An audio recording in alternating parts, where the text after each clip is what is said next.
Seja bem-vindo ao Inovativos, o seu espaço aqui na Band News FM para debater algumas mudanças pelas quais passam a nossa economia e também trazer exemplos de empreendedorismo digital sempre aos domingos aqui no rádio, e também você confere no nosso canal no YouTube, youtube.com/rádio Band News FM, sempre comigo, Alexandre Bentivoli, e com meu parceiro de todas as semanas, Vitor Manhani. Tudo bom, Vitor? Tudo ótimo, Ale, muito bem-vinda, muito bem-vindo ao Inovativos, e hoje a gente vai tratar da transformação digital, mas aplicada ao departamento de finanças, à contabilidade, conciliação de pagamentos e tudo que isso envolve, toda a engenharia de pagamentos do sistema financeiro, o que você tem a receber, a cobrar, tudo isso hoje pode ser muito mais simplificado. A gente tem empresas e tecnologia para isso. Então, para além de olhar o seu negócio como um todo, tem vários departamentos que com certeza você que está nos ouvindo, nos assistindo pelo canal do YouTube da Band News FM, pode usufruir e aplicar aí na tua área. É um setor extremamente tradicional, mas que vem passando por muitas transformações recentemente. O nosso convidado hoje é o CEO do Stark Bank, Rafael Stark. Seja bem-vindo aqui ao Inovativos, e queria começar a conversa com você, Rafael, com você contando um pouco sobre a sua trajetória pessoal, sua formação e sua trajetória profissional também, e contando um pouco da história do Stark Bank, onde nasceu, há quanto tempo, onde nasceu, com qual propósito. Legal, gente, obrigado pelo convite, prazerzão estar aqui com vocês hoje. Bom, contar minha história bem rapidinho. Eu vim de uma família simples, nasci em Goiânia, perdi meu pai cedo quando eu tinha 16, minha mãe dona de casa, então comecei a trabalhar cedo, sempre fui meio autodidata, e sempre gostei muito de estudar e sempre tive facilidade de aprender, né? Eu sempre também tive uma característica que é resiliência, né? Quando eu estava com mais ou menos 17 anos, né, eu decidi que eu queria fazer ITA, né? Passei na minha quarta tentativa. Fiquei 3 anos no cursinho tentando até conseguir, né? E lá eu acabei me formando como engenheiro mecânico aeronáutico, né? E eu durante a faculdade eu aprendi a programar, né? E no 4º ano de faculdade eu acabei ganhando uma bolsa para estudar no exterior, né? Eu tive o prazer de poder pegar algumas matérias em 2 faculdades muito legais lá dos Estados Unidos, que é a Cal Poly e Stanford, a qual eu comecei a aprender a criar aplicativos e lancei meus 2 primeiros aplicativos, né? E voltei em 2014 para o Brasil, me formei e precisava, né, me virar. E aí eu comecei a abrir o meu primeiro CNPJ, que inclusive é o da Stark hoje, né? Ela foi migrando, né, de um MEI para um ERELI, hoje é um SA, né? E eu comecei a vender software, né? Então eu vendia software para outras empresas, criava software. Então, voltei, olha, eu sei criar app, iOS, Android, API, site, se tiverem projetos me chamem. E aí eu montei essa primeira empresa, que era uma consultoria, né? Ela chamava Hummingbird. E aí a Hummingbird cresceu 300% ao ano, né? Até o ponto que a gente começou em 2016, 15, 16, faturar alguns milhões ano, né? Só que eu sempre quis criar produtos digitais, eu sempre quis criar um produto digital, né? Aquela experiência que eu tive lá na Califórnia, então eu sempre quis criar um produto meu, né? E como consultor você acaba criando para outras pessoas, né? Então você não cria exatamente do jeito que você acredita ou da melhor forma possível, você sempre tem que agradar outra pessoa. E aí em 2018 eu vi a oportunidade da Stark, né? E na época a gente tinha vários clientes lá, tipo o Hummingbird, tinha um faturamento legal. Só que eu me via aquele dilema, né? Tipo, cara, surgiu uma oportunidade que não era exatamente a Stark, né? Era bem um protótipo, era criar um sistema de pagamento em massa, né?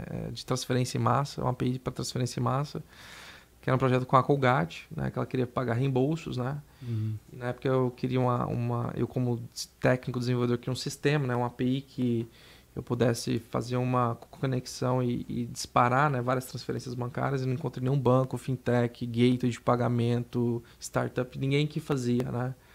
E aí eu falei, por que não fazer, né? Acho que o mercado é interessante. Prototipei e aí em julho de 2018 decidi parar a Hummingbird, topar e focar 100% na Stark, né? Então transformei a empresa no SA e aí desde então a gente só cresce. E falando um pouco das soluções que a Stark tem para as empresas de maneira geral, né? A gente sabe que esse mercado de fintechs ele vem crescendo muito, O próprio Banco Central tem uma agenda e vem implementando uma série de regulações que ajudou a dar segurança jurídica para várias fintechs que estão hoje em atividade. E sabemos também que fintech é um gênero que inclui hoje muitas espécies diferentes entre si, né?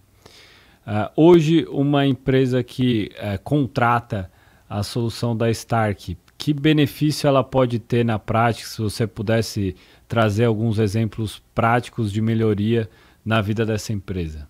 Claro, total. Eu acho que assim, a Stark entrega 4 propostas de valores, né? Acho que a primeira dela é escalabilidade. Então, principalmente para empresas de tecnologia que estão crescendo de forma acelerada, né? Elas querem continuamente aumentar suas vendas, né? E dobrar a venda, triplicar, quadruplicar, multiplicar por 10, né?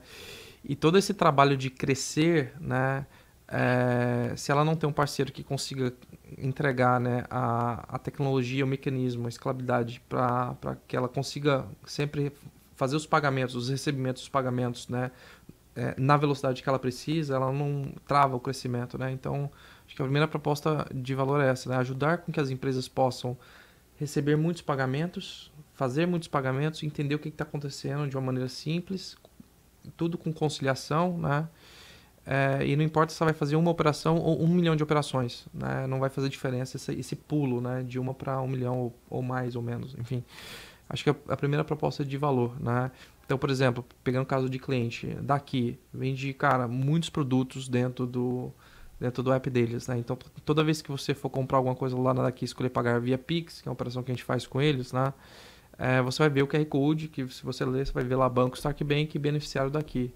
Então, assim, o fato do nosso QR Code ter uma conversão alta, estar sempre disponível, e toda vez que ele solicitar esse QR Code para aparecer no app, sempre vai aparecer, não vai dar falha, isso ajuda com que a Daqui tenha uma conversão maior dentro das vendas dela, que o cliente consiga ter o QR Code, pagar, a Daqui entender o que o cliente pagou em tempo real, já disparar, ainda mais que a operação deles é bem ágil, né? Tem que entregar em 15 minutos. Então, imagina se a Daqui não consegue entender os pagamentos, né? E o cliente não consegue pagar, ou se pagou, ela não consegue entender que o cliente pagou, como é que vai entregar em 15 minutos, né? Então, é uma operação muito sensível. Então, acho que o primeiro ponto é escalabilidade. O segundo ponto, produtividade, né? A gente ajuda com que o time financeiro, a gente dá vários mecanismos com que o time financeiro seja muito mais produtivo, né? Por exemplo, o time financeiro pode fazer todas as operações dentro, não só do Internet Bank, mas dentro do Excel. A gente tem conexão com vários RPs, né? O cara dentro do Excel pode puxar extrato, pagar folha. E financeira adora Excel, né?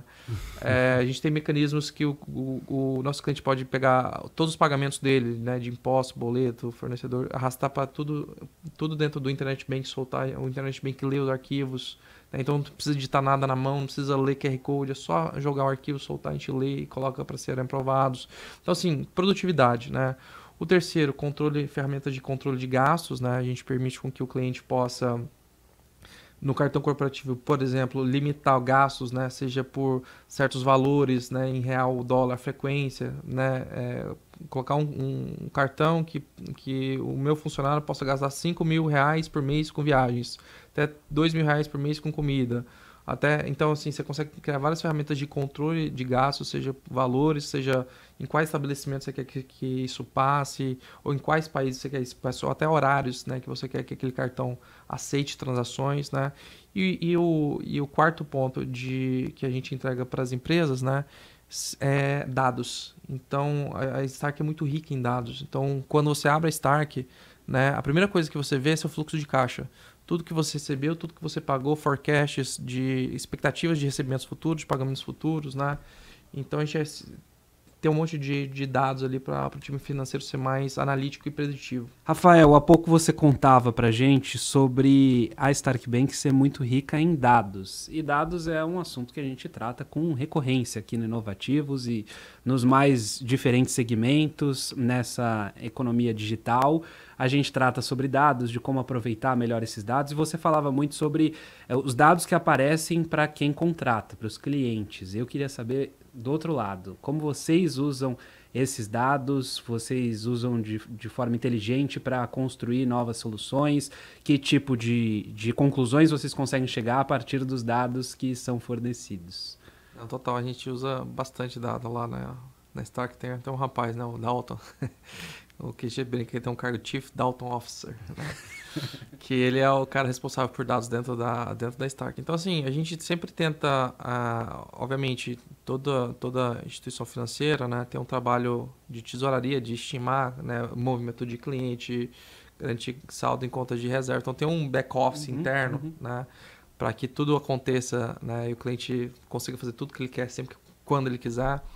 Que se a gente não fizesse as análises de dados, né, e tudo mais, seria tudo mais complexo, tudo mais difícil. Então, a gente tem uma grande questão forte dentro da Stark, que é a automação, né? Então, a gente investe muito continuamente em automação e para você ter uma automação completa, você precisa ter uma certa decisão sobre certas informações e dados é muito importante, né? Você ter essa análise de dados, esses mecanismos, machine learning, para que você consiga ter uma inteligência interna grande, para conseguir uma automação interna grande e ser uma empresa mais enxuta, né? Quanto mais a gente tem o comércio eletrônico crescendo, mais pessoas utilizando aplicativos de maneira geral, transacionando, aumenta-se, obviamente, o número de fraudes, de crimes, utilizando todas essas ferramentas.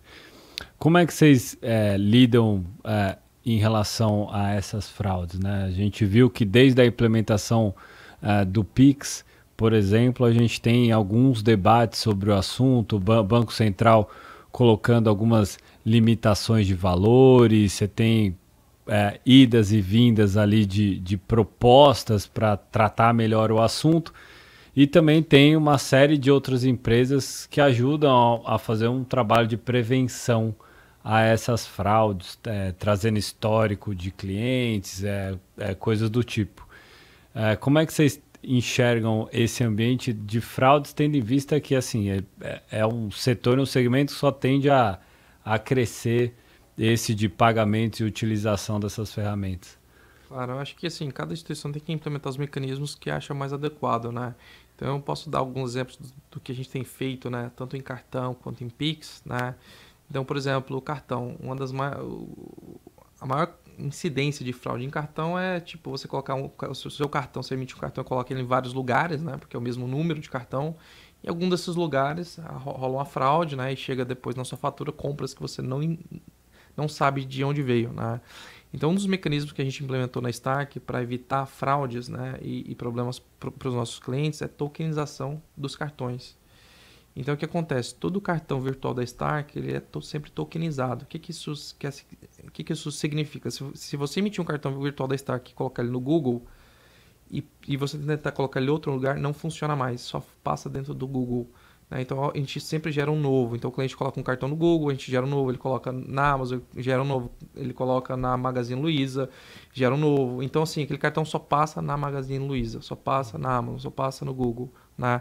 Então, com isso, mesmo que o cartão vaze os dados do cartão, ninguém consegue usar em outro lugar, a não ser no lugar original onde ele foi tokenizado.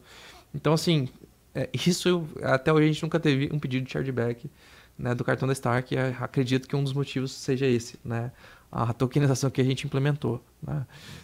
E já dentro do Pix, né, o Banco Central criou o mecanismo especial de devolução, né. Então sempre que que é o meio que famoso chargeback do Pix, né. Então sempre que você por acaso mandar um Pix, né, para outra instituição e você foi vítima de fraude, foi enganado e tudo mais, você pode pedir, né, através desse mecanismo do Banco Central, né, que o banco que recebeu devolva esse dinheiro, né. Obviamente o banco vai fazer uma análise se faz sentido ou não, né, se ele vai conversar com o cliente dele, né, se manda as evidências, e o banco que recebeu toma a decisão, né, se devolve ou não, né. O Pix também tem que ver se o cara tem saldo, né, também, que ele só devolve caso o cara tenha saldo, né, o suficiente. Então, assim, no nosso caso, a gente é muito assim, se a gente tiver um cliente que está sendo acusado por outros bancos e a gente está fazendo fraude, a gente é muito de, tipo, conversar com o cara, entender, e se a gente pegar ele fazendo coisa errada, a gente fecha a conta dele, né? Não tem nem muita discussão. Então, a gente só quer trabalhar com empresas sérias, né? Então, tipo, fraudadores vão ter uma péssima experiência dentro da Tipo Stark. Uhum. Queria que você falasse um pouco dos clientes, quantos clientes vocês têm e contar alguns desses. Você até mencionou durante o nosso papo aqui alguns deles, mas é porque eu sei que vocês têm vários que são importantes nesse mercado digital. Queria que você falasse mais sobre. Sim. Assim, a gente é bem forte com empresas de tecnologia, né? Então, cara, a Loft tem conta com a gente, que tá da Arbuser, Daqui, Flash, Pipo Saúde, Bitso. A gente tem várias empresas de tecnologia, né? Que, tipo, usam Stark. E a gente também tá começando a entrar agora em enterprises, né? Em segmentos mais tradicionais. Então, Ultragaz, né, abriu conta com a gente e tá usando nosso cartão corporativo. A Natura abriu conta com a gente acabou de fazer uma operação com a Localiza, né? Então a gente tem também outras empresas que tem e-commerces também, né? Que estão operando com a gente. A Mara acabou de abrir conta com a gente, né? Então a gente é muito forte em empresas de tecnologia, e-commerce estão começando a entrar com mais frequência dentro da Stark, e agora empresas, né, o top 500, a gente está atrás deles também, né, e começaram a entrar, né. Obviamente a gente tem também outros segmentos que não são tão assim, empresas mais de médio porte, de escolas, escritório de advocacia, tem uma certa gama aí de tipo empresas, né, mas a gente é mais forte entre as empresas de tecnologia. A gente sabe que tem uma grande complexidade do ponto de vista tecnológico, justamente para você conseguir suportar um alto volume de transações simultâneas. E isso, obviamente, faz com que as soluções se destaquem aí, justamente nessa concepção de escala. Eu acho que toda startup já nasce um pouco olhando a atingir milhões de pessoas e tal. Mas tem um outro ponto que eu queria que você comentasse um pouco, que é o que está por trás da complexidade regulatória. Talvez tenha muitos jovens aqui nos ouvindo, nos assistindo, falar, pô, estou vendo que esse mercado de pagamentos está crescendo muito, de fintechs, bancos digitais, eu quero abrir o meu, quero me desenvolver, eu consigo desenvolver um aplicativo, uma solução. Mas o que está por trás também desse ambiente regulatório? Assim? Tem muitas coisas que para fazer essa engrenagem rodar que você precisa estabelecer com o Banco Central? Depende do que você quer fazer, né? E como é que você quer iniciar. Então, assim, quando a gente começou, né, que o Banco Central não quer que uma empresa pequena que está começando vá bater na porta dele, né? Ela quer que vá bater depois de um certo tamanho, né? Obviamente muda a regulamentação, eu não estou agora a par dos valores, mas quando a nossa época, né, que a gente tinha que bater pelo menos 500 milhões de reais. Somados cada perna do instituidor de arranjo. Para poder pedir autorização para ser instituição de pagamento. Você tem que somar a perna da Visa, da Master e tal, você soma todas elas, deu 500 milhões no ano. Mas as regras mudaram, tá? Então, assim, eu não estou a par da última, tá? Agora, a princípio, precisa pedir a autorização de antemão para ser pré-pago, e pós-pago você pode rodar um tempo até bater um certo número. Não sei se é exatamente o mesmo, tá? Mas, assim, então, assim, aí você tem que ver o que você quer lançar. E uma vez a pessoa definindo qual produto financeiro ela quer lançar, o que é um cartão, é uma conta, o que é que ela quer lançar, né? Eu recomendo ela falar com o advogado, né? O primeiro passo. Antes de começar a Stark, a primeira coisa que eu fiz, depois que eu defini, eu fui lá num advogado especialista, né? Fala esse pote. Entender os mecanismos, as normas e tudo mais, porque você tem que estar sempre compliant para você não cometer crime, né? E eu quero saber do futuro, Rafael. O que está no horizonte, quais são as perspectivas, o que vocês projetam, o que vocês ainda não oferecem, que desejariam oferecer, qual que é o foco de expansão de vocês? Queria que você falasse um pouco disso. Legal, eu posso falar algumas coisas, né? outras a seu tempo vão sair esse ano, né? Mas, assim, em geral, a gente está em expansão de produtos, oferecer mais produtos financeiros para os nossos clientes, né? Então, a gente é bem forte dentro da parte de cash management, que é dentro do contas a pagar, contas a receber, cartão corporativo. A gente, esse ano, vai começar a entrar muito forte em linhas de crédito, né? Então, vai ser uma das nossas grandes apostas desse ano. A gente já começou a ofertar para algumas empresas, né? Hoje são escolhidas a dedo, né? Mas a gente quer abrir para a base toda, né? A gente está soltando agora também um produto de investimento em renda fixa, né? Com que as empresas vão poder... Que a gente tem muito esse pedido, eu queria que a conta da Stark remunerasse, né? Mas por conta de zeragem de caixa, né? De CIP e tudo mais, é complicado, né? Diferente outras licenças que permite a gente ter um compulsório de 17, 20%, e aí você consegue remunerar, né?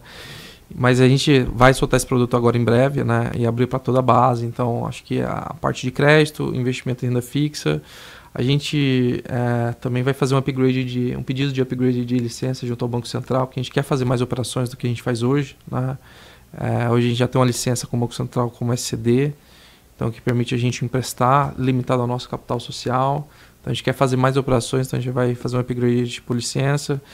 Está saindo também a adquirência, né? Um produto incrivelmente bastante pedido. Eu não entendo porque que tem muito, também não. Tem muito gateway, tem tanto gateway hoje no Brasil, mas incrivelmente a galera pede muito. Eu não sei se a galera não resolveu direito de conciliação.